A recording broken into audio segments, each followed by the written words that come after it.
Chesterton decía, y es una frase que yo siempre recuerdo, que si hay dos cosas que a lo largo de la historia han progresado porque han podido construir sobre la tradición de los que venían antes, son la genuina ciencia y la genuina ortodoxia.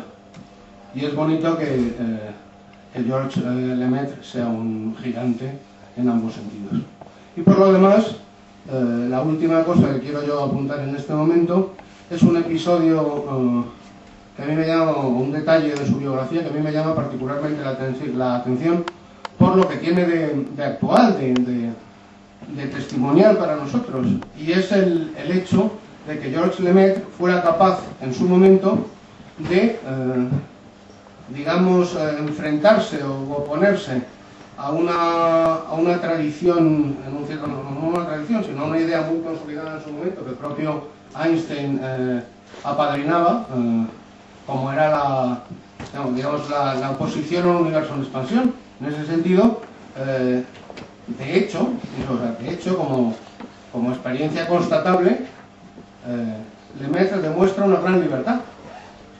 Una libertad que, si uno lo piensa no ideológicamente, sino desde la propia experiencia, solo se sostiene para un hombre que está, digamos, satisfecho, intelectual y sobre todo afectivamente. Yo quiero resaltar algunos aspectos que me han llamado la atención leyendo el libro, teniendo en cuenta también los que va a presentar después Eduardo Viaja. Primero, llama la atención la figura tan entrañable de Salvador Lemaitre, que uno, además está escrito con primera persona, que uno parece que está haciendo casi su diario. Y realmente, pues bueno, es una figura simpática, o sea, despistado, aficionado a la música, muy espiritual, está afecto en la luna. Y bueno, es una figura, es un estereotipo que es cierto en algunos casos. Y entonces,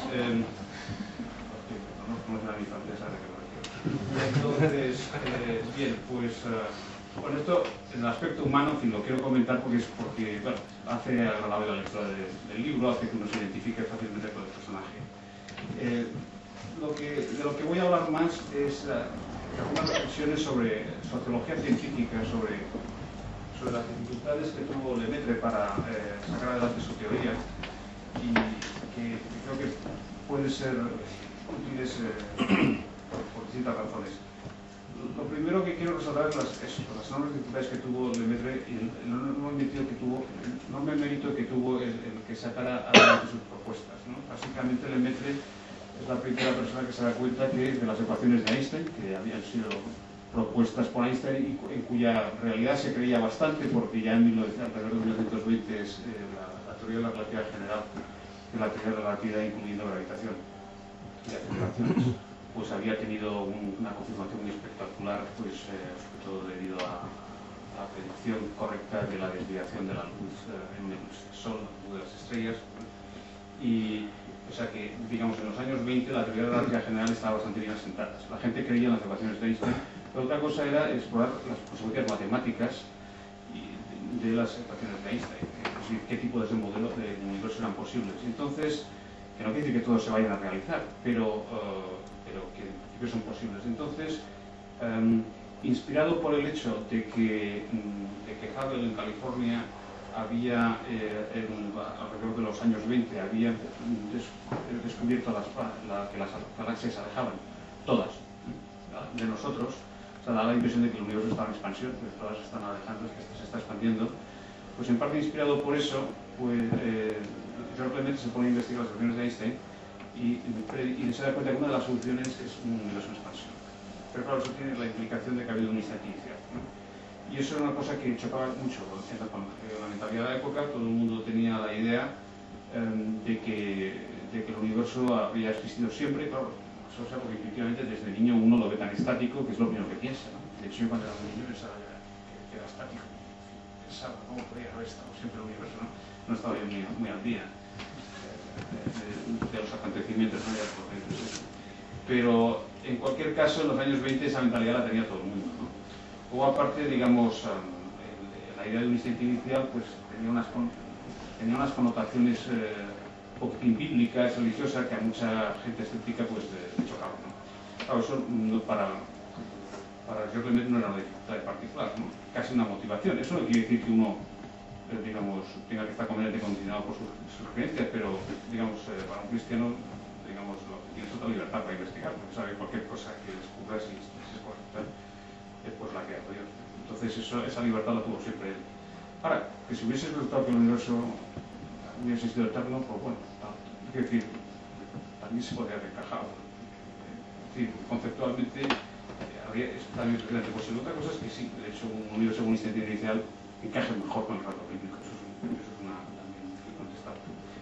Bien, entonces, en 1977, en la famosa reunión del Congreso Solvay de Bruselas, pues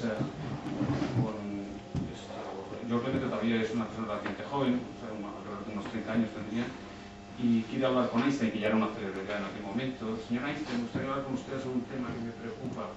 Y Einstein le dice, sí, he leído su artículo, sus cálculos son correctos, pero su física es abominable.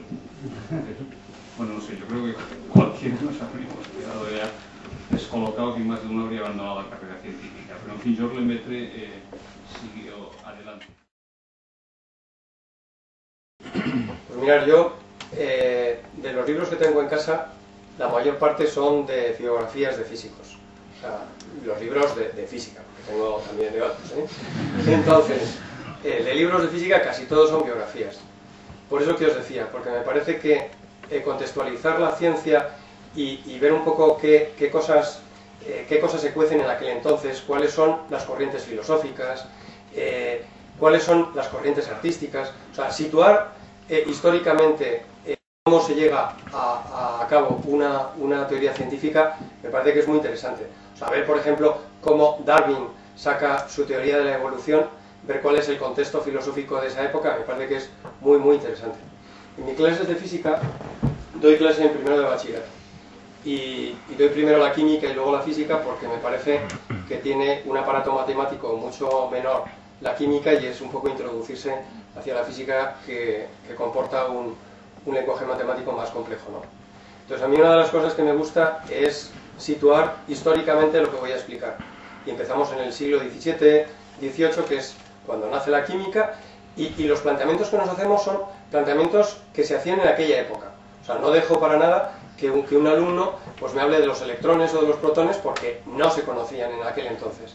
Cuando hemos pasado a la física, pues comenzamos con Galileo, aunque la física nace mucho antes, pero vamos viendo las dificultades que tienen unas teorías y otras, y me parece que eso, además de quitar tensión, por así decirlo, pues ayuda a que un alumno se sitúe bastante más. Hoy, por ejemplo, la clase que daba es de gravitación y hemos estado viendo, pues eso, ¿no?, como los enanos y gigantes de la teoría de la gravitación, porque a veces podemos fijarnos solo en las lumbreras como Newton y no darnos cuenta de aquellos que pudieron contribuir pues a que la teoría de la gravitación pudiera ver la luz, ¿no? O sea, los números decimales que hasta entonces pues no se conocían, el cálculo diferencial que tanto Leibniz como Newton pues introducen, pues lógicamente eso ayuda a entender bastante la cuestión. Uno puede pensar que esas clases son de un nivel que no hay quien las coja, ¿no? Pues la verdad es que no tiene por qué. Y divulgar o hacer la clase más amable, que es lo que procuro, no sé si lo consigo, pues me parece que es interesante. Pero vamos al hilo. Una de las biografías que a mí me gusta muchísimo es la de Marie Curie. No solo porque es la primera mujer, por así decirlo, que se dedica a la ciencia y tiene éxito, sino porque me parece una figura apasionante. O sea, cómo esta mujer, con el tesón de remover y remover pez blenda, toneladas y toneladas, pues llega a recoger hasta 1 gramo, ¿no?, de radio. He leído muchísimas biografías de Marie Curie, muy documentadas. No he conseguido leer la que escribió su hija Eva, porque está descatalogada en Australia y no me he hecho con ella.